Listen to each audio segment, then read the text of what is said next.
Petrol পাম্পে রাখা একটি পিকআপ ভ্যানে চুরি।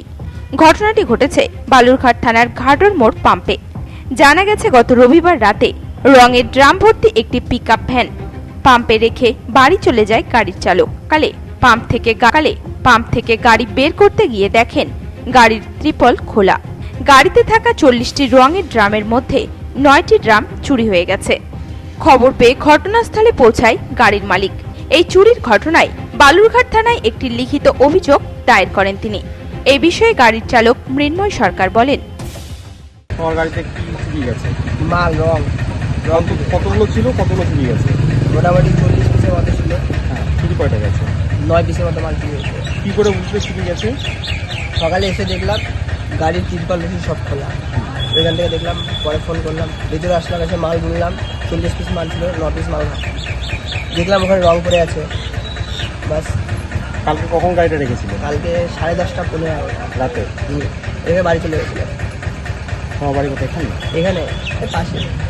আর সকালে এসে দেখছো নেই? এই অবস্থা। আচ্ছা, কোথায় মালগুলো দেওয়ার কথা ছিল? বালুঘাটে। কি মনে হয় ওইখান থেকে চুরি করে গেছে? কেউ জানতো এই বিষয়টা যে রং টং নিয়ে না, রেখেছে? কেউ জানতো না। থানায় অভিযোগ করেছে তো? হ্যাঁ, অবশ্যই। এদিকে অভিযোগের ভিত্তিতে পেট্রোল পাম্পে আসেন বালুরঘাট থানার পুলিশ। পাম্পে থাকা সিসিটিভি ফুটেজ খতিয়ে দেখার পাশাপাশি ঘটনার তদন্ত শুরু করেছে পুলিশ। জানা গেছে চুরি যাওয়া রঙের আনুমানিক মূল্য 40 থেকে 50,000 টাকা। এই বিষয়ে গাড়ির মালিক অভিজিৎ মণ্ডল বলেন, আমি সকালে আমার ড্রাইভার আমাকে ফোন করে 9:03-4 নাগাদ।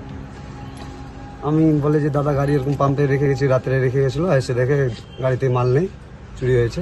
আমি তারপর নিজে এসে দেখি, দেখার পরে পাম্পে ফুটেজ দেখতে চাই, নিজে আগে দেখায়নি। তারপরে গিয়ে থানায় কমপ্লেন করি। থানা থেকে এসে ভেরিফিকেশন করলো, দেখলো, এবং সামনে একখানা লরি রাখা ছিল, আর পাশে একখানা সুপ্রো গাড়ি ঢুকেছিল, আর ওই গাড়ি বেরিয়েছে। তাছাড়া গাড়ির কাছে আর কাউকে আসতে এদের ফুটেজে দেখা যায়। ওই গাড়ি যখন এসেছিল 2-4টা ছেলে পেলেও দেখা গেছে গাড়ির সঙ্গে, কিন্তু মুখ চেনা যায়, গাড়িটা চেনা গেছে। কখন মনে করছেন এই রং চুরি হয়েছে? মনে বলতে সকালে যখন ড্রাইভার এসে দেখছে খোলা আছে সব, তখনই। মানে রাতেই চুরি হয়েছে? রাতে চুরি হয়েছে, কারণ 11টা নাগাদ 11:30 নাগাদ গাড়ি রেখেছে, তারপরেই কাজটা হয়েছে। কতগুলো চুরি গেছে? 9 বালতি। মোটামুটি তার দাম কত হবে আনুমানিক? আইডিয়ামূলক 30-40 হাজার টাকা হবে। তিনি অভিযোগ করেছেন? হ্যাঁ, থানায় অভিযোগ করেছি। এটা কোন পাম্পে রেখেছিলেন?